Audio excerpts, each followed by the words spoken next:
Hi, my name is Bear, and let's start with BioShock Remastered.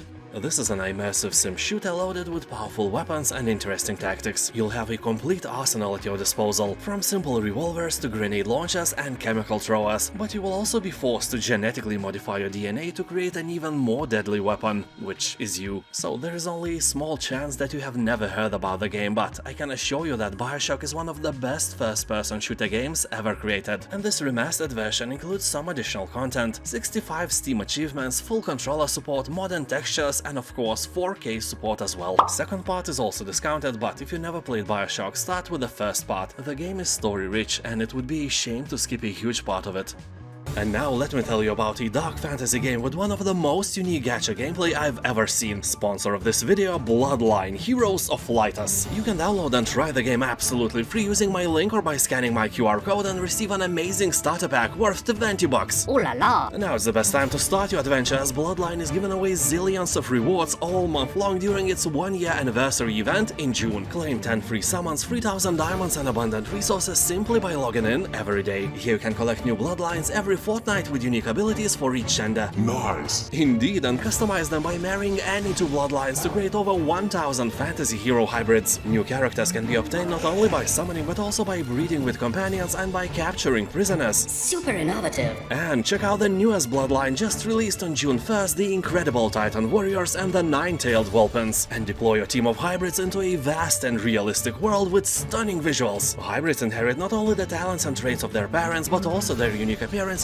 passed down from each family tree and fused into one. Incredibile! You can also purchase skins with sleek designs to further customize your heroes. Also, all players can obtain uniquely designed hybrid champions, Bloodcraft Legends, by earning points in seasonal guild wars. You'll also raise heirs with companions or waifus. You can freely switch genders of companions and build your own kingdom and economy with strategic gameplay, beautiful scenes and interesting storylines. Amazing! New bloodlines and legendary hybrids are constantly being released into the game, so the possibilities are endless for you to seek out the greatest hybrid to suit your own personal gameplay style. Use my link or scan the QR code to download the game now for free on both Android and iOS, and get the anniversary starter pack containing 1 random champion, 1 summoning crystal, 100,000 gold and 100 diamonds. I cannot believe it! That is no joke. Also, the first 30 players to leave their in-game account ID and username in the first pinned comment section below will receive a free legendary female Titan warrior to carry you in the game. What are you waiting for? Join me on adventure and let's become Bloodline heroes together.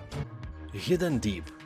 This is an atmospheric sci-fi action game heavily inspired by Aliens, The Thing, and even Half-Life. You will explore, climb, swim, scan, blast, and shoot your way through dangerous missions in a huge sub-oceanic mining and research facility. And you will meet many new friends here as well. They are so happy to meet you that they want to eat you. Yeah, I rhymed that on purpose. I am a poet. Look, there is more. Roses are red, violets are blue, you spend all your money on games. Anyway, you can play this game alone or in co-op mode with friends or your mother-in-law, but keep in mind that the game is in early access. If you buy it now and play it now, you can't legally complain about any issues and still look smart, so be careful and read the comments on Steam, you never know.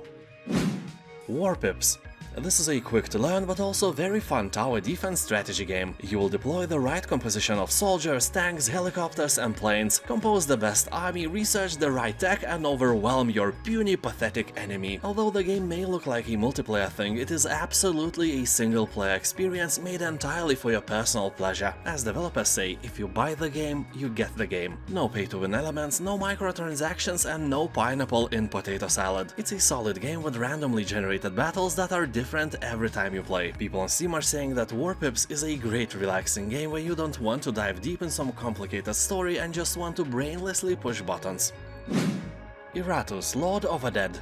This is a turn-based tactical roguelite RPG set in a dark fantasy universe. You'll have to lead an army of undead to reach the surface world and bring death to the mortal realms. You know, they lack death on the surface, so you are ready to supply the demand. So you will control an obedient army of the living dead. You know, all the classic monsters: skeletons, zombies, banshees, other unliving warriors, I swear, I know more. And you will create your soldiers the only way a necromancer knows how, from the body parts of your slain enemies. Iratus definitely has a high replayability due to different minion composition in your team. Also, there are multiple different pathways to take when it comes to finishing the game. The main story will take up to 12 hours of your boring life.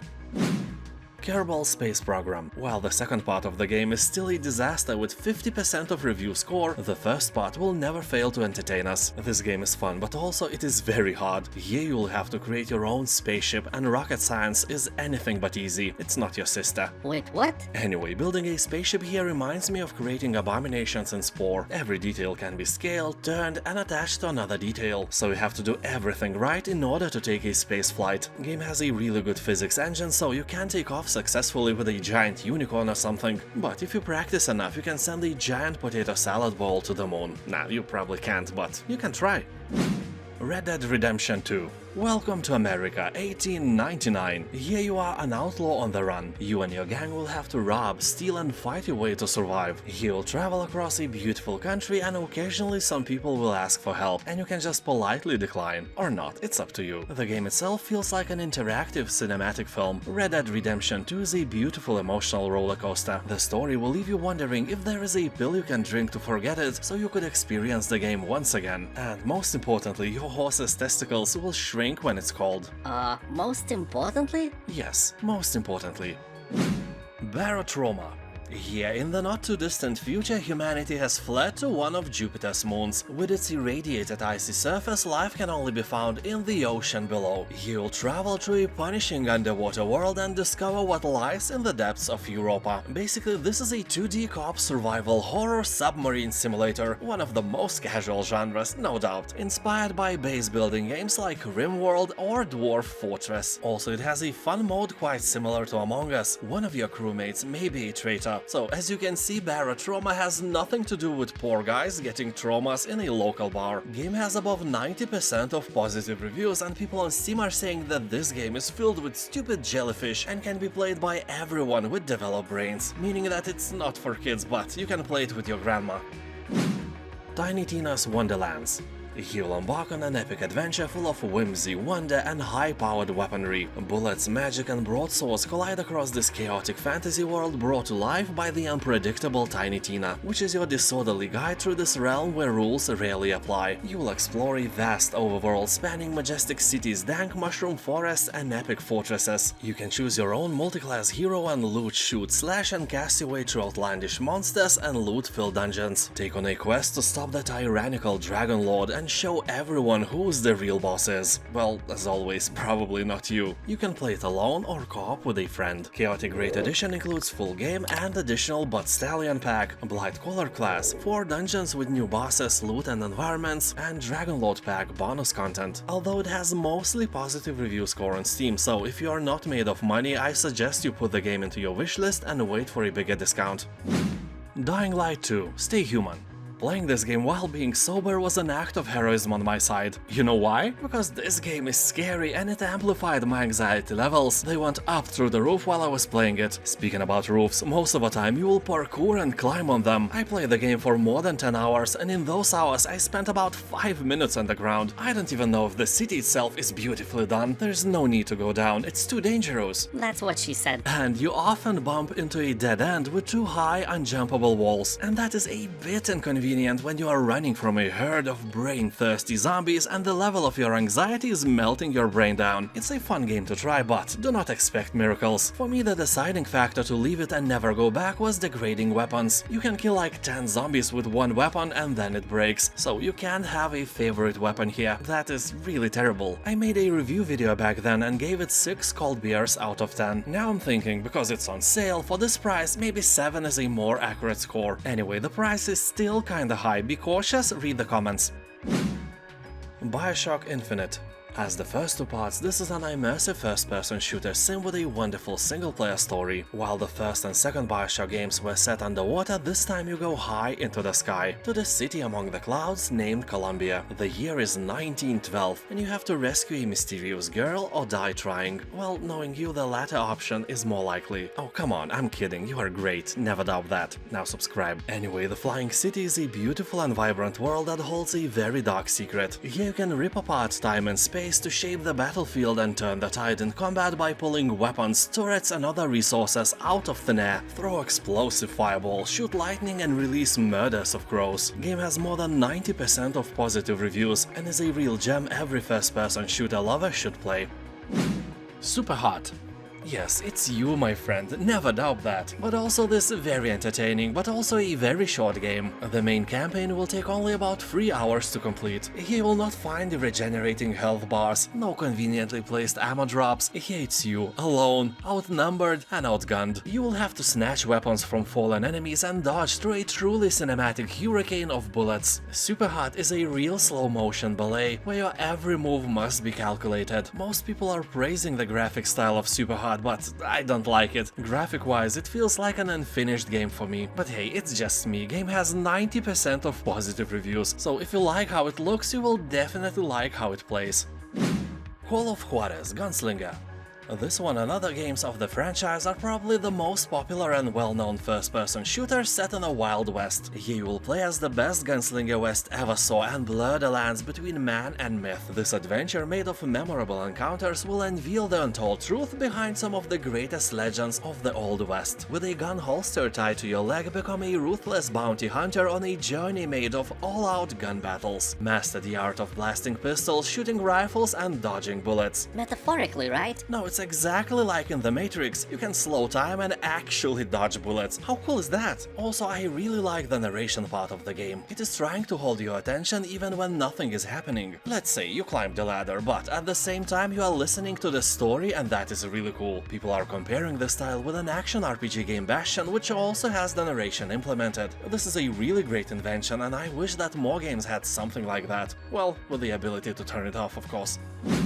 Against the Storm. This is a roguelite city builder set in a gloomy fantasy world. Artistically, this is one of the coolest RTS city builder games I have seen lately, except one thing. Here it never stops raining. And I hate rain. In my country, Lithuania, rain is always cold. Even in the summer and in any other season, it feels like an ice needles piercing my puny body straight to the bone. Also, I wear glasses, so it's a thing that's really hard to love. Anyway, here you are, a pioneer sent into the wilds to establish and manage new settlements inhabited by smart beavers, lizards, and humans. Your goal is to survive long enough and gather the valuable resources necessary to rebuild and upgrade your city. It's the only safe haven against the Blightstorm, a vile cycle of destruction ravaging everything in its path. Yonder, the Cloudcatcher Chronicles. This title can be real entertaining for those who like farming and crafting games like Stardew Valley, My Time at Porsche, and similar ones. Although it's not on the same level of quality, it's way shorter and smaller than those aforementioned, but it's really cute and interesting. If you have a hunger for games like that, it may be a good choice. Yonder is a relaxing open-world adventure set in a natural island paradise with 8 distinct environments ranging from tropical beaches to snow-capped summits. But this land is not as perfect as it seems. The mysterious Murg has taken hold of a land, so your task is to remove it. Doors Paradox. Have you ever played the game named The Room? This is basically the same. You'll try to search for clues, click on things, unlock various drawers, attach pipes, melt uranium, and do many other crazy things in order to unlock the doors to the next level, which will contain more doors. Yeah, here you'll find 58 door puzzles, set in 13 unique realms. The puzzles are not very hard. I played the demo, you can also try it on Steam for free, and I don't think I was seriously stuck in any place. But I have to warn you, the game is actually addictive. I just wanted to solve one door to make an impression about the game, but I spent an hour or so solving puzzle after a puzzle. Game is really satisfying and well made. Aliens Fireteam Elite. Have you ever wanted to be a protagonist in the Alien movie? Well, I doubt that, I really do. And if yes, what is wrong with you? Anyway, here, after so many fear-infused hours in alien isolation, you can finally get some revenge on these terrifying creatures. You will kill hundreds of them, so it's nothing like the movies. Although it's really fun to play if you have a friend or two. You can play in single player as well, but I assure you that if you want full experience, you will have to find some friends. I know that may be mission impossible, but you can try anyway. You don't need real friends, all you need is some Discord channel with the same-minded people. So here you'll be exploring some friendly planet filled with friendly fauna and live in harmony all together. Except you don't. This game is a carnage where you will have to battle through hordes of different types of xenomorph, customize your character and gear, and level up as you try to contain this ever-growing threat. I especially like the diversity of enemies in this game. They really took their time to create some nasty monsters. The game itself is basically Left 4 Dead just with aliens. I think it's great, and 81% of Steam reviews are also positive. 8-bit Armies. If Command & Conquer spent the night with Minecraft, 9 months later 8-bit Armies would be born. This is a fast-paced RTS, a very colorful strategy arcade game that is easy to learn for players of all skill levels. Collect resources, build up and defend your base, amass your army of tanks and planes, and ultimately crush your opponents. You'll find 25 offline campaign missions, 12 co-op missions to play with your mother-in-law, and 10 multiplayer maps that support up to 8 players online. The game also has pretty good AI you can play with or fight against. The game is easy to understand and is really user-friendly. Traveler's Rest. This is a tavern management game where you can brew your own beer, run a farm, and build relationships. You are an innkeeper on a journey to transform a rundown tavern into a bustling social space. Based in a cheerful fantasy setting, Traveler's Rest is a place to meet people, explore new places, and uncover ancient magic. Along your journey, you'll discover new things to brew, farm, cook, and build to create your perfect fantasy tavern. The game is still in early access, but has more than 90% of positive reviews. People on Steam are saying that this game is awesome, and if you like titles like Stardew Valley, it's a must-play. Also, you can smack angry customers away with your mop. Aquatico. A simple but challenging base builder, where you will have to raise an underwater city and prosper in the process. The world's surface has become a barren wasteland, forcing humanity to pour any remaining hope for a new beginning into depths of the sea. As developers say, upon discovering the world below the tides, the opportunity to start over is within reach. Despite the new beginning, the dangers and challenges that lie ahead won't make survival under the sea a simple task. Well, I don't know who could ever think that survival under the sea is a simple task. We will have a city on Mars sooner than we will have one under the sea on Earth. You know, absence of air and huge pressure is way harder to deal with than the absence of air and no pressure. But not here. Aquatico is a fun game for everyone who likes managing huge cities, building pipelines, electricity cables, and stuff like that. For everyone else, better avoid it, it's not for you. Season, a letter to the future. This is a beautiful open-world narrative visual novel where you play as a young woman from a secluded village exploring the world by bike for the first time. You will collect memories before a cataclysm washes everything away. The game will take you on a quest to discover a new world, one unknown yet familiar. You will document, photograph, and record life as you find it, while you still can. Each recording tool captures a different layer. Sounds and music, art and architecture, the stories of characters living through pivotal moments. Your tools peel back these layers until you grasp the culture, history, and ecology underneath everything. Game has more than 90% of positive reviews, and could be great for you to take a rest from various hack-and-slash bloodshed-infused titles and try something different instead. Thank you for watching, have a nice day, and I'll see you tomorrow with even more discounted games. Bye!